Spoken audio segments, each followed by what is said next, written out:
Mesdames, Mesdemoiselles, Messieurs, bonsoir. Depuis une cinquantaine d'heures environ, l'avion japonais est posé en bout de piste à Dubaï. Imaginez l'angoisse des passagers et les conditions de leur existence depuis leur rapt.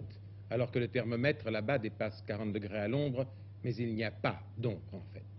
Que demandent les ravisseurs? On n'en sait rien. Jamais, semble-t-il, dans l'histoire des rapts d'avions, les responsables n'ont été aussi longs à faire connaître ce qu'ils veulent.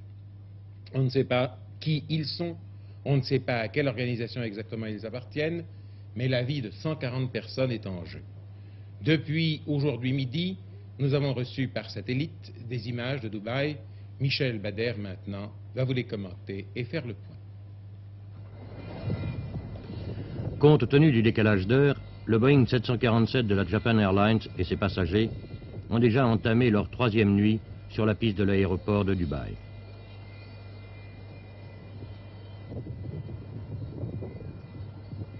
« 300 militaires et policiers entourent toujours l'aérodrome, dont l'accès est strictement interdit.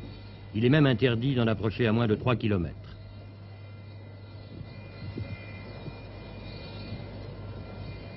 100 policiers et soldats armés sont postés autour de l'appareil, prêts à toute éventualité, mais eux aussi ne peuvent approcher à moins de 300 mètres du Boeing, mais cette fois c'est un ordre des pirates.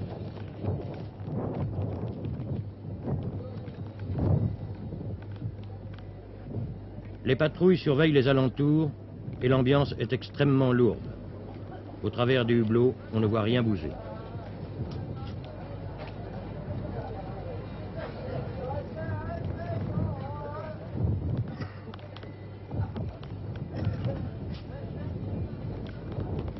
Dans les immenses salles ultramodernes et climatisées de l'aéroport de Dubaï, une centaine de journalistes attendent les événements. Ils sont les seuls témoins avec les soldats et les autorités de l'Émirat.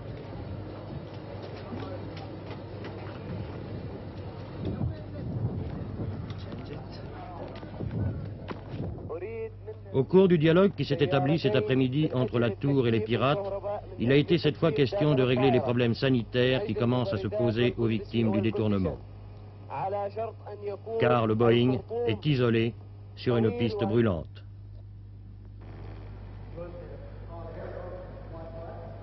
Les 3 hôpitaux de Dubaï sont en état d'alerte et 2 exercices ont eu lieu pour préparer le personnel au cas où les pirates feraient sauter l'avion, de telle sorte que les secours soient prêts à fonctionner aussitôt.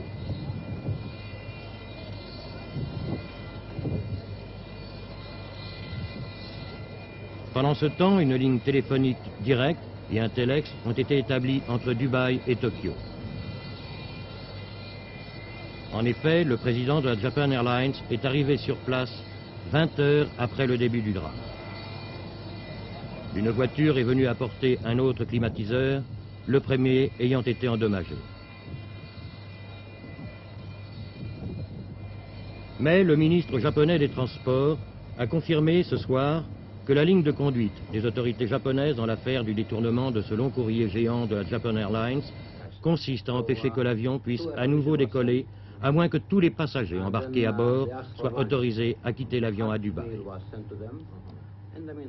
Il y a 2 pays dans le monde où l'angoisse est particulièrement grande, le Japon à cause du nombre de Japonais qui sont dans l'appareil et Israël où l'on craint que le Boeing ne se transforme en bombe volante.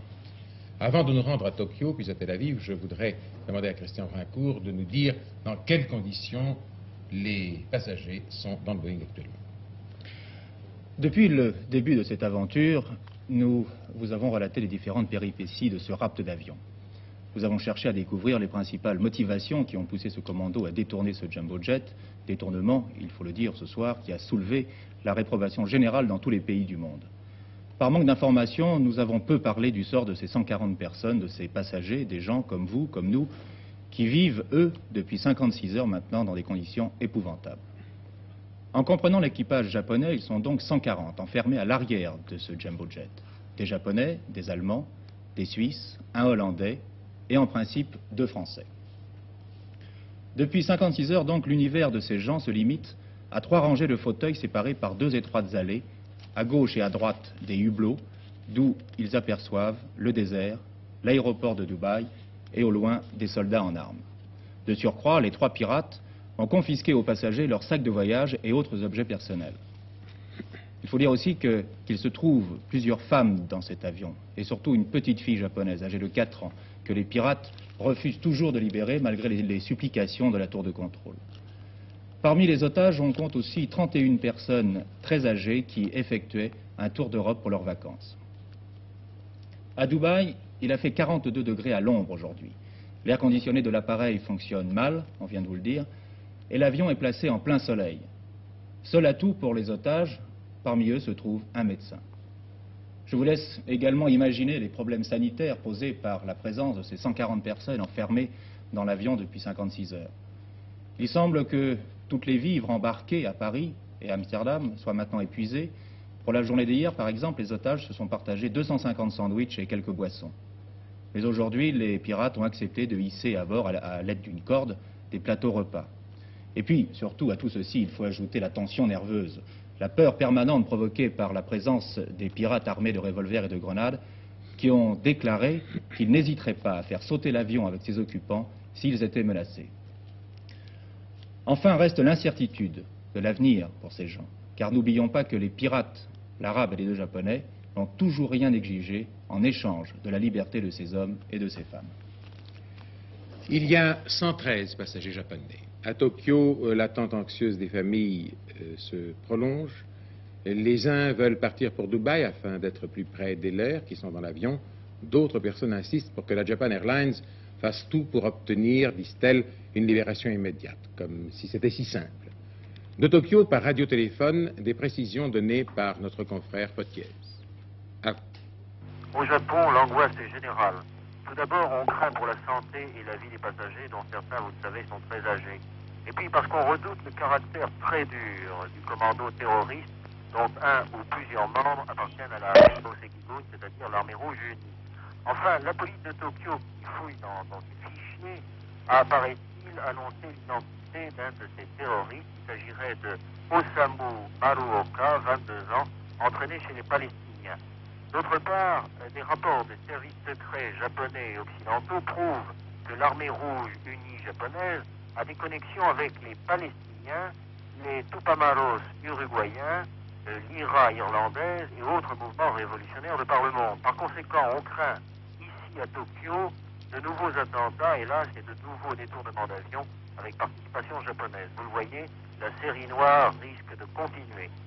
Jean-Marc Potiez, Tokyo. En Israël, les mesures de sécurité renforcées restent en vigueur. Le gouvernement devait tenir une réunion extraordinaire aujourd'hui. La presse israélienne impute l'affaire, la responsabilité de l'affaire, à la tolérance dont certains Européens, dit-elle, font preuve dans ce domaine des détournements d'avions, et surtout, dit la presse israélienne, à l'absence d'une action internationale commune contre les actions de ce genre. La thèse d'un avion suicide a créé une véritable psychose à l'aéroport international de Lod, où les mesures d'urgence prises dès le début du détournement demeurent en vigueur. Néanmoins, l'aéroport international de Tel Aviv est toujours ouvert au trafic. Le ministre de la Défense, le général Moshe Dayan, qui a suivi l'affaire minute par minute depuis vendredi soir, a fait aujourd'hui un bref compte-rendu devant le cabinet israélien. La presse israélienne, comme le disait Léon Zitrone, impute l'affaire du 747 de la Japan Airlines à la tolérance de certains pays européens à l'égard du terrorisme arabe. À Tel Aviv, les autorités estiment toujours que le jumbo jet détourné pourrait encore se poser à l'aéroport de Tel Aviv, où les pirates essaieraient de négocier la libération de Kenzo Okamoto contre celle de leurs otages. Kenzo Okamoto, unique survivant du massacre de Lod l'an dernier et condamné depuis à la détention perpétuelle en Israël, ignorerait tout de la tentative des pirates du Boeing japonais pour le libérer.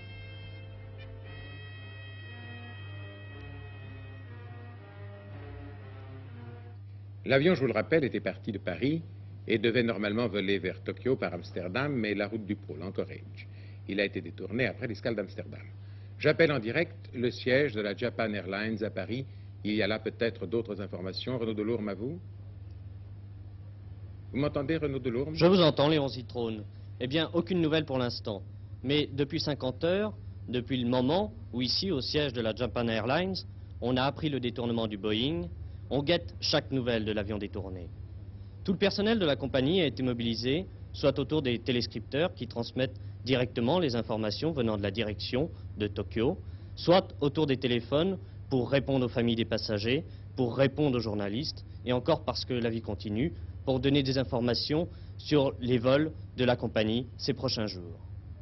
Cette journée, elle aurait été au fond identique à celle d'hier s'il n'y avait eu un moment émouvant. Lorsqu'au journal de 13 heures, vous avez diffusé les images venues par satellite du Boeing immobilisé sur la piste de Dubaï. Ici, autour du récepteur de contrôle que nous avions, des membres de la compagnie s'étaient groupés, s'étaient rassemblés. Et pendant 2 minutes, en silence, ils ont regardé ces images. Il y avait beaucoup d'émotions. Certains de ces membres connaissent les membres de l'équipage du Boeing 747. Alors, à la veille d'entamer une 3e nuit blanche, l'atmosphère qui règne ici est d'anxiété, mais aussi une atmosphère très studieuse. Toute la vie s'est concentrée autour des téléscripteurs dans l'attente d'une dépêche. Si une dépêche d'importance tombe d'ici la fin du journal, je vous rappellerai. Mais pour l'instant, rien de nouveau. À vous, Léon Zitrone. Nous gardons donc la liaison. Hier soir, selon des sources étrangères, première explosion nucléaire française de la série d'essais 1973, au-dessus de l'atoll de Mururoa. Du côté français, aucune annonce officielle n'était à attendre avant la fin de la campagne de tir en septembre. Les photographies que vous voyez sur votre écran ont été prises à bord de la frégate néo-zélandaise Otago qui se trouvait dans les parages. Le champignon nucléaire s'est dissipé, nous dit-on rapidement, en un quart d'heure environ. Il s'agissait donc, semble-t-il, d'une bombe de 5 kilotonnes. But, sans doute, il faut parler au conditionnel, mettre au point un détonateur pour bombe à hydrogène. À Paris, après la protestation hier soir, déjà du Parti communiste, nous vous l'avions donné, le Parti socialiste aujourd'hui condamne véhémentement l'expérience, de même que la CGT, parmi d'autres. À l'étranger, réaction notamment en Nouvelle-Zélande et en Australie, bien que l'opinion y soit divisée, et qui se propose de faire des représentations à la France par la voie diplomatique. Les syndicats australiens continuent leur boycott des communications et du commerce avec nous. Aucune réaction officielle à Washington, Londres, Moscou, ni Rome. Le gouvernement français, dans un livre blanc récemment publié, indique que nos tirs aériens ne forment que moins de 2%, 1,8% pour être précis, de la puissance de l'ensemble des tirs aériens étrangers. Les risques de radioactivité sont infimes en raison de la nature de l'expérience et les experts français exercent, dit le livre blanc, une surveillance rigoureuse. Le livre ajoute, je cite, « Ni l'Australie ni la Nouvelle-Zélande ne peuvent justifier d'aucun dommage déjà survenu. » Fin de citation. Après 4 jours passés en Europe de l'Est, pour moitié en Hongrie, pour moitié en Bulgarie, messieurs Mesmer et Jobert sont rentrés la nuit dernière à 3 heures, venant de Varna, station balnéaire bulgare, où ils avaient pris de très courtes heures de détente. Le communiqué franco-bulgare estime qu'un élan nouveau doit être donné aux relations économiques entre Paris et Sofia. Le bilan de ce voyage par Gérard Saint-Paul, l'un de ceux qui l'ont suivi pour nous, vous le savez, depuis le début. Des bords du Danube à ceux de la mer Noire, ce premier voyage officiel de M. Pierre Mesmer à l'étranger a apporté ce que raisonnablement on pouvait en attendre. Essentiellement, la reprise d'un dialogue qui, au fil des années, s'était quelque peu distendu et un rappel de la présence française en Hongrie et en Bulgarie sur les plans économiques, culturels et humains. 2 pays, 2 capitales, 2 styles. Certains observateurs ont décelé dans l'accueil des Hongrois et des Bulgares à la délégation française une différence d'intensité et de chaleur. Il n'y a sans doute là pas matière à conclusion politique, mais simplement la marque de 2 tempéraments. La Hongrie et la Bulgarie n'ont finalement de commun que le fait d'être 2 pays de l'Est à régime collectiviste. Budapest, les conversations qu'a eues M. Mesmer avec son homologue M. Fock et le numéro 1 du Parti ouvrier hongrois M. János Kadar se sont déroulées dans une atmosphère qualifiée de cordiale et comportant des points de vue communs sur de nombreuses questions. Sur le plan international, inquiétude quant à la situation au Proche-Orient. Sur le plan bilatéral, satisfaction partagée de voir se développer les relations entre la Hongrie et la France, de voir aussi progresser la coopération industrielle entre les 2 pays. Sofia, la traditionnelle hospitalité des Bulgares, ne s'est pas démentie, loin de là, à l'occasion de la visite du Premier ministre français dans leur pays. La capitale bulgare a accueilli le Premier ministre avec une certaine décontraction méridionale. Hier, dans l'après-midi, M. Pierre Messmer s'était rendu à Varna, sur la mer Noire, et avait visité les installations modernes du complexe balnéaire. Au total, il s'agit d'un voyage officiel qui répond aux soucis de la diplomatie française, renforcer les rapports humains entre l'Est et l'Ouest. La conclusion de ce voyage avait été particulièrement brillante hier soir au camp Tzigane de Varna.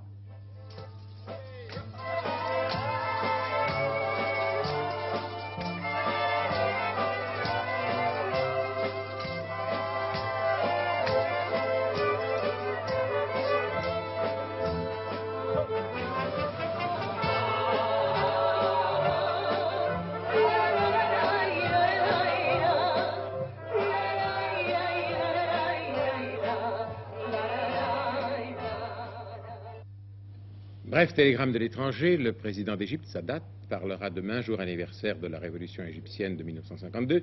Il parlera de l'union entre l'Égypte et la Libye.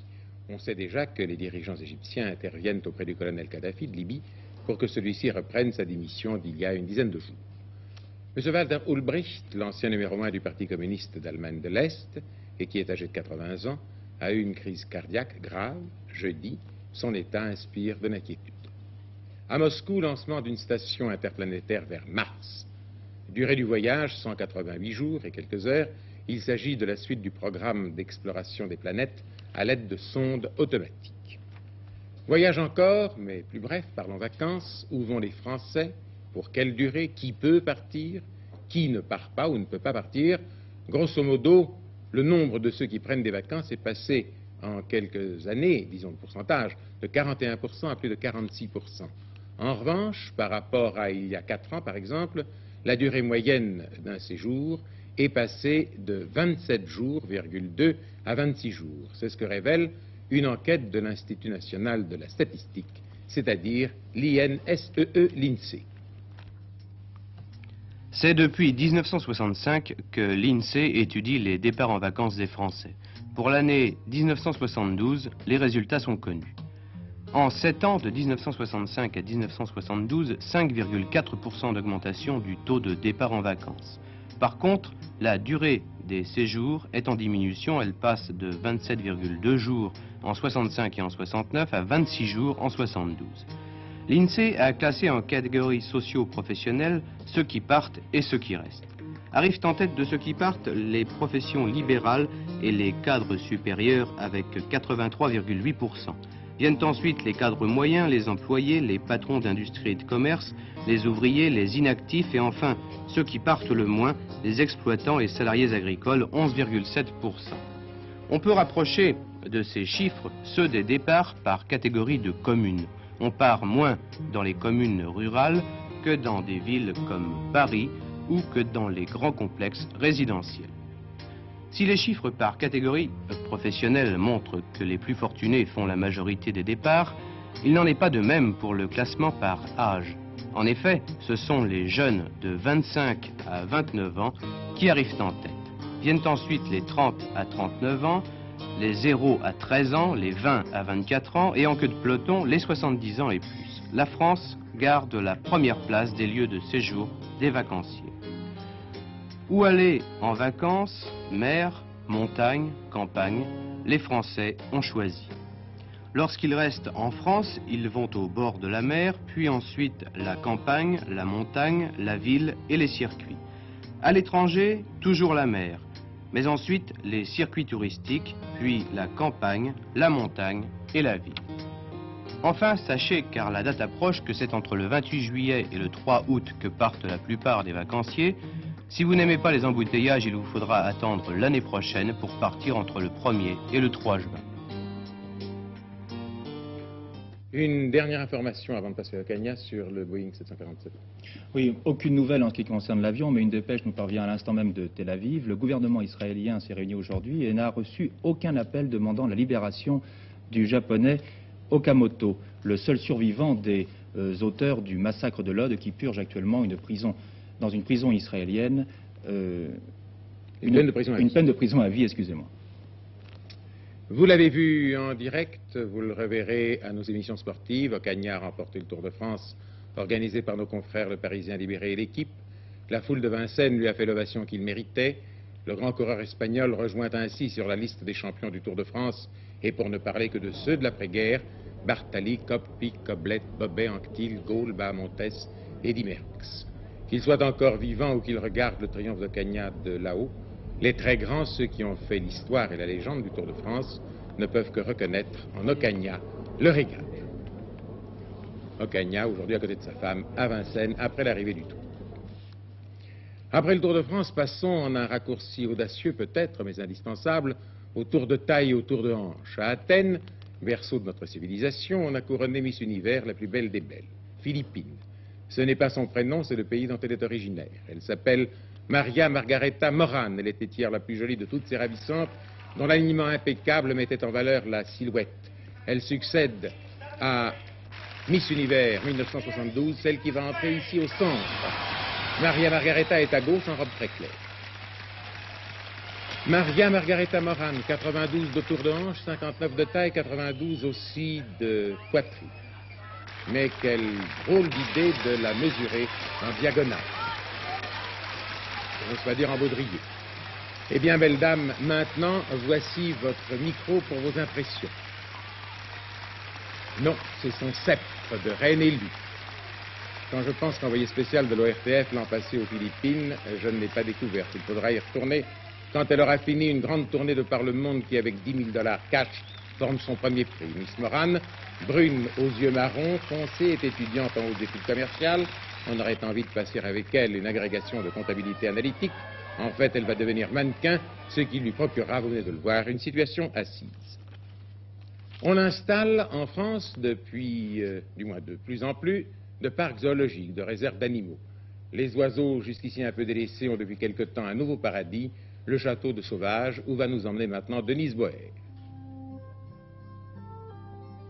Depuis un mois, la région parisienne peut s'enorgueillir d'un nouveau but pour vos promenades dominicales. En effet, à 60 km de Paris, au château de Sauvage, dans un domaine de 60 hectares, des oiseaux peuvent faire leur nid en toute tranquillité. Ils sont 1300 qui viennent de tous les continents dont les différentes races sont en voie de disparition. Fondé par l'Institut européen d'ornithologie, ce parc a plusieurs objectifs. Ce parc répond à une double vocation. D'abord, une vocation de sauvegarde des espèces d'oiseaux en voie d'extinction à travers le monde.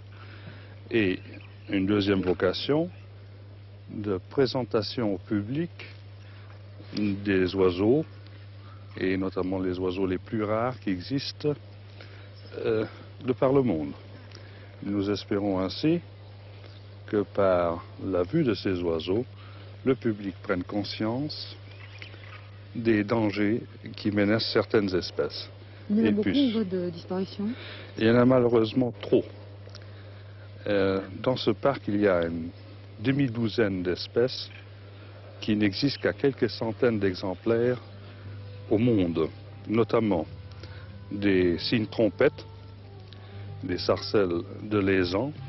La sarcelle de Lézan est un petit canard qu'on ne rencontre que dans une île d'Hawaï et qui existe à l'heure actuelle au nombre de 600. Il y a combien d'oiseaux dans le parc? Il y a à peu près 1200-1300 oiseaux et dans 2 ans, il y aura environ 5000-6000 oiseaux. Ce sera la plus grande concentration d'oiseaux exotiques dans un parc. Ici, les flamands de Cuba offerts par Fidel Castro côtoient les cygnes trompettes, dont de la cour d'Angleterre. Le hibou des neiges, qui se nourrit de 12 souris par jour, fait bon ménage avec les grues couronnées d'Afrique du Sud. Pan, haras, perroquets enchanteront votre promenade. Mais un conseil, attention à vos bijoux, car l'émeu qui vous accueille à l'entrée du parc est comme sa cousine l'autruche, il aime ce qui brille. S'ils volent vos bijoux et que vous ayez touché de tiercé, ce n'est pas grave, car le rapport est assez beau. 5, 8, 17, vous l'avez vu en direct tout à l'heure, dans l'ordre 2956,50 centimes, 591,30 sans ordre, et le couplet 5-8 ou 8-5, pourquoi ne pas l'inscrire aussi, 42 francs 30. C'est sur ces nouvelles optimistes que nous terminons cette édition. Tout à l'heure, c'est Patrice Duhamel qui vous présentera 24 heures dernière. Je vous souhaite une très bonne soirée. Merci.